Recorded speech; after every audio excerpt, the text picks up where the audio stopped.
Australia के दौरे पर उसको चुना जाता है, कहा जाता है कि आप ओपनिंग करेंगे। वो बंदा आता है, ऑस्ट्रेलिया के खिलाफ शानदार शतक लगाता है, फिर उसे अगली बार टी20 में मौका मिलता है और फिर उससे कहा जाता है कि आप ओपन नहीं करेंगे, आप नंबर 3 पर आएंगे। वो बंदा नंबर 3 पर भी आता है और 77 रनों की बेमिसाल पारी खेलता है। इसके बाद उसके लिए अगला फरमान जारी हो जाता है कि अब आप नंबर 4 पर आएंगे। वो बंदा यहां भी अपनी बल्लेबाजी की धमक दिखाता है और शानदार ताबड़तोड़ 49 रन बनाता है। छक्का मारने के प्रयास में वो 49 रन के स्कोर पर आउट हो जाता है। यहां हर बार उसको एक नया नंबर दिया जाता है, वो हर बार नए नंबर पर भी अपना बल्ला चला देता है और शानदार प्रदर्शन करके दिखा देता है, टीम को जिता देता है। लेकिन शायद जैसे अग्नि परीक्षा उसकी अभी बंद नहीं हुई थी और अगली बार जब सिलेक्शन होता है टीम इंडिया का तो उसे टीम से ही बाहर कर दिया जाता है। जी हाँ, मैं बात कर रहा हूं ऋतुराज गायकवाड़ की, जो कि हमेशा शानदार परफॉर्मेंस देता है। जब भी उसे टीम इंडिया में चुना जाता है, कोई भी सीरीज ऐसी नहीं रही जिसमें कि ऋतुराज गायकवाड़ ने शानदार परफॉर्मेंस ना दिया हो। एशियाई खेलों का गोल्ड मेडल जिता करके भारत के लिए शानदार सफलता अर्जित करने वाले ऋतुराज गायकवाड़ अपनी कप्तानी में भले ही गोल्ड मेडलिस्ट बन गए हों, लेकिन लगता है कि यहां पर चयनकर्ता और यहां पर नए कोच गौतम गंभीर का भरोसा शायद वो अब तक नहीं जीत पाए। और यही वजह तो है कि श्रीलंका के दौरे पर इन ऋतुराज गायकवाड़ जैसे अच्छे बल्लेबाज को, बढ़िया खिलाड़ी को ना तो टी20 टीम में चुना गया है और ना ही ओडीआई टीम में चुना गया है।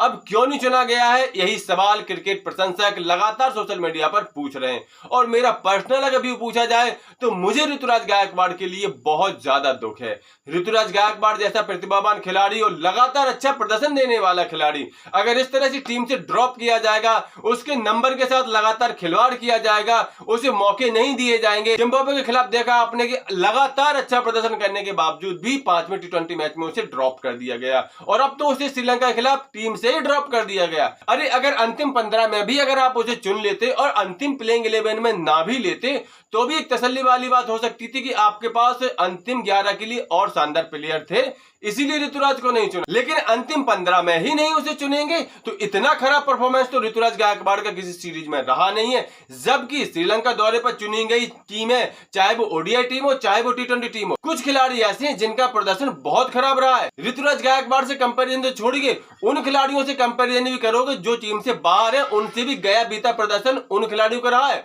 जिनको श्रीलंका दौरे पर चुन लिया गया है। तो आखिर क्या वजह हो सकती है कि ऋतुराज गायकवाड़ को आप नहीं चुनते हैं, जबकि वहीं पर शुभमन गिल का आप डबल प्रमोशन कर देते हैं। देखिए, शुभमन गिल मेरे फेवरेट क्रिकेटर रहे और मैं उनकी बल्लेबाजी का बहुत बड़ा फैन हूं।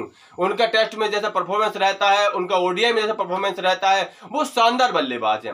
हाँ, टी20 में थोड़ा जरूर उनके साथ प्रॉब्लम आती है, लेकिन वो शानदार बल्लेबाज है। उनका टेम्परामेंट हमेशा अच्छा रहता है और वो टीम इंडिया के फ्यूचर कप्तान के रूप में हमेशा देखे जाते हैं। लेकिन अब यहां पर जिस तरह से उनको डबल प्रमोशन दिया गया है, टी20 में जिम्बाब्वे के दौरे पर हमने उनका प्रदर्शन देखा है, उनके कई सारे निर्णय विवादास्पद भी रहे, लेकिन उसके बाद भी उनको टी20 में उपकप्तान बना दिया गया है, ओडीआई टीम में उनको उपकप्तान बना दिया गया, जबकि केएल राहुल, ऋषभ पंत जैसे बल्लेबाज और सीनियर खिलाड़ी वहां पर मौजूद थे।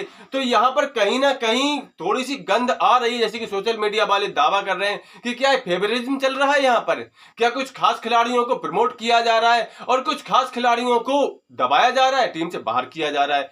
क्योंकि ऋतुराज गायकवाड़ के लिए एक्चुअल में कई सारे लोगों को दुख हो रहा है और इस दुख होने की बात भी है, क्योंकि अगर आप अंतरराष्ट्रीय टी20 क्रिकेट की रैंकिंग के हिसाब से भी देखें तो ऋतुराज गायकवाड़ की रैंकिंग 8वीं है। आप यकीन नहीं करोगे, जो टॉप 10 में 3 बल्लेबाज हैं उनमें से एक ऋतुराज गायकवाड़ है। नंबर 2 पर हमारे सूर्य कुमार यादव जी हैं, नंबर 5 पर हमारे यशस्वी जायसवाल हैं और नंबर 8 पर बैठे हुए ऋतुराज गायकवाड़, जबकि शुभमन गिल नंबर 37 पर बैठे हुए हैं। तो आपको ये अजीब नहीं लगता है कि नंबर 37 वाला आकर के दोनों टीमों में आपके उपकप्तान बन जाता है और नंबर 8 का बल्लेबाज टी20 में भी जगह नहीं बना पा रहा है, जबकि उसके खेल का आप शानदार प्रदर्शन देखिए, वो ओडीआई में भी डिजर्व पकड़ता था। ठीक है, ओडीआई में आपके पास बहुत सारे प्लेयर हो सकते हैं, सीनियर प्लेयर को भी आपको मौका देना है, लेकिन टी20 प्लेयर में कई सारे ऐसे खिलाड़ी हैं जो डिजर्व नहीं करते थे, लेकिन उनको श्रीलंका दौरे पर भेजा जा रहा है और ऋतुराज गायकवाड़ के नाम पर आपने विचार भी नहीं किया है। ऐसी कौन सी मजबूरी हो गई थी कि ऋतुराज गायकवाड़ को आप अंतिम 15 में भी नहीं चुन सके? प्लेइंग 11 तो छोड़ दीजिए।